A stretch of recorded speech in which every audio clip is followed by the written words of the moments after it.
Don't forget to like the video, share your thoughts in the comments, and subscribe to stay updated with our latest stories. The late afternoon sun spilled through the blinds, casting golden stripes across the floor of my quiet living room. It was one of those still Tuesdays where the only sound was the gentle hum of the ceiling fan and the distant ticking of the old wall clock. Normally the quiet soothed me. Today it felt like the house was holding its breath. My children were grown, scattered in various states, busy with their own lives. Since Mark passed away almost 4 years ago, this house, once so full of life, often felt cavernous, too quiet, like it missed him as much as I did. I had just finished my cup of lukewarm chamomile tea, and was debating between trimming the lavender or giving into a nap when I heard the familiar growl of tires pulling into the driveway next door. It was Nina and Joel Carter's SUV. They were good neighbors, the kind who brought over soup when you were sick and collected your mail when you were away. I knew their youngest, Drew, was visiting for a few days. He was in his late 20s if I remembered right. A programmer of some kind living out west.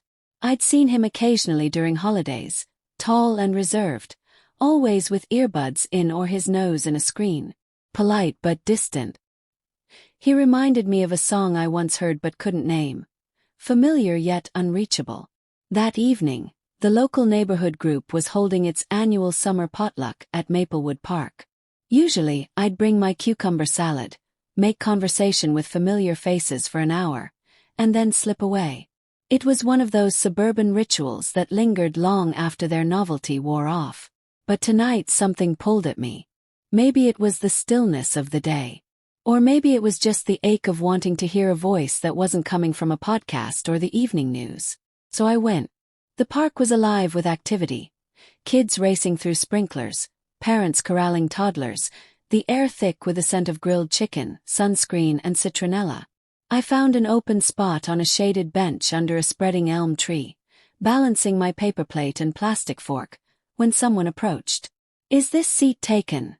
he asked, his voice soft, almost cautious. It was Drew. He gestured toward the open space beside me with a hesitant smile. "Go ahead," I said, scooting over. "Plenty of room." He sat down carefully, plate in hand. He wasn't the lanky teenager I vaguely remembered. His features had sharpened with time, his posture more settled. His dark blue shirt clung slightly to his shoulders, and there were faint laugh lines at the edges of his eyes the color of wet stone, calm and reflective. We sat quietly for a while, the kind of silence that didn't feel awkward, the kind where the sounds around you did most of the talking. I noticed his hands, long fingers, a slight callus on one thumb, clean nails. The hands of someone who typed for a living but maybe played piano too. He caught me looking and tucked them under his legs, a faint blush blooming across his cheekbones. Made me smile.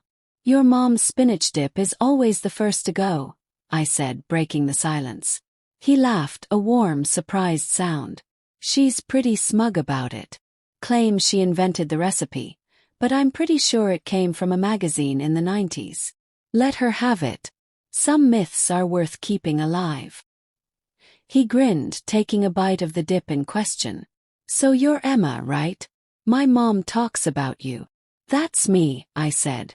"And you're Drew." The world traveler returned. He chuckled. "Something like that. Needed a change of scenery, or maybe just to remember what silence sounds like." There was a heaviness behind his words. Subtle but there. The kind of tired that doesn't come from lack of sleep, but from too much noise, internal and external. Talk. Not about anything earth-shattering, just neighborhood gossip, the absurdity of the new garbage collection policy, a squirrel that kept stealing my birdseed. He told me about his cat, Hazel, who hates everyone but him. I shared a story about my son's ill-fated attempt at baking his own bread. It was easy, effortless. And beneath it something hummed. Not romance exactly, not in the traditional sense. It was more like recognition. As if two people had accidentally tuned into the same frequency and were surprised by how clearly they could hear one another. He didn't look at me like I was a lonely woman on a bench or just his parents' neighbor. He looked at me like I mattered, like I was someone worth talking to. And maybe I looked at him differently too. Not as the boy who once skateboarded down his driveway, but as a man carrying weight he didn't quite know how to name. The sky deepened around us, streaked in orange and dusky rose. Families packed up, kids whined sleepily, and the air grew cooler. But Drew didn't move. Neither did I. He began talking about his job, the deadlines, the constant virtual meetings, the strange emptiness of working behind screens all day. "Sometimes I wonder," he said, his eyes on the playground slowly emptying of children, "what it's all for. Like I make these intricate systems, fix bugs, write thousands of lines of code. But does any of it actually matter?" It was a question I'd asked myself many times, especially since Mark's absence became part of the furniture. "I think it matters," I said after a pause. "Maybe not in a grand, world-changing way. But you connect people. Maybe you make someone's day easier, or help them feel less alone. That counts." He looked at me then, really looked. "You believe that?" "I do. Just like this, talking under a tree. It's not dramatic, but it made today better. That matters." He smiled slower this time, deeper. "Yeah," he said quietly. "It really does." The stars came out one by one, and we eventually said goodnight. The next few days passed with small but significant moments. Him walking Nina's aging terrier, fiddling with the backyard hammock that always sagged too much, catching me outside while I wrestled with the garden hose. One hot afternoon, I was trying to haul a stubborn bag of gravel across my yard when he appeared. "Need a hand?" he asked, already taking it from me without waiting for permission. "You're a lifesaver," I exhaled, letting him carry it to the flowerbed near my porch. "These peonies demand too much for how little they give back." He laughed, brushing his hands together. "You sound like my manager." He didn't leave right away. Instead, he leaned against the fence and hesitated. "Actually, I was wondering. I've been stuck on this weird problem in a side project. It's just a hobby app, but would you mind if I talked it out? I promise not to get too technical. My mom pretends to listen, but I can tell she's thinking about her grocery list." Smiled. "I'm not fluent in tech, but I'm fluent in listening. Go ahead." We sat on 2 old wicker chairs under the shade of my porch. He opened his laptop, and as the screen lit his face, he began to explain. He spoke with careful analogies, comparing lines of code to puzzle pieces and database structures to filing cabinets. I didn't grasp the mechanics, but I understood the frustration, the need to be heard.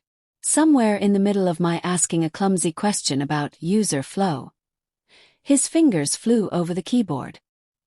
He blinked, stared, and then let out a breath. "That's it," he said, stunned.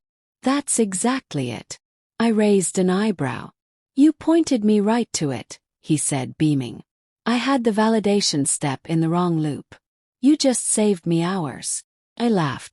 "All I did was listen." "Exactly," he said softly. "No one listens anymore." He asked me about my life before I became the widow with the roses. I told him about my years at the archives downtown, how I used to preserve old maps and letters. He asked questions no one had in years. It made me remember things I'd packed away with my work clothes. A few nights later, Nina mentioned they were doing a small cookout before Drew flew home. "You should come by," she said. "Help us gang up on Joel when he burns the burgers." Accepted. Part of me didn't even hesitate. It was cozy, just the 4 of us on their back patio. Joel manned the grill, Nina fussed over plates, and Drew moved between them like someone who hadn't always been away. As the sun set, Joel and Nina went inside to clean up, leaving Drew and me under the soft glow of the patio lanterns. "Emma," he said, swirling the ice in his drink, "that talk we had the other day, it stayed with me." I looked up at him, the scent of jasmine wrapping around us. "I didn't expect much from this visit," he continued. "Some home-cooked food, maybe a few quiet nights.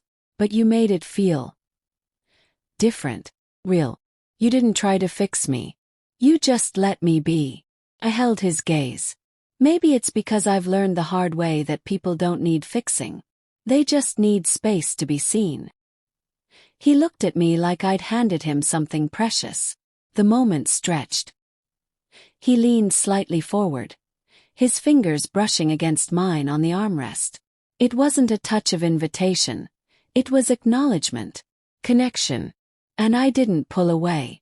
"My flight's on Sunday," he said softly. "I know." We didn't need to say more. When he left 2 days later, we shook hands in the driveway. Our eyes met, held, and something unspoken passed between us. "Thanks, Emma," he said. "For everything. Take care, Drew. Don't be a stranger to your parents." As his car disappeared, I didn't feel sad. Not really. Felt changed. The house didn't feel quite so empty. The silence not quite so heavy. That brief, unexpected connection had shifted something in me. It reminded me that even in the quieter seasons of life, we can still be surprised, still be seen, still matter. I made myself another cup of tea and sat by the window. The stripes of sunlight on the rug looked different now. Brighter,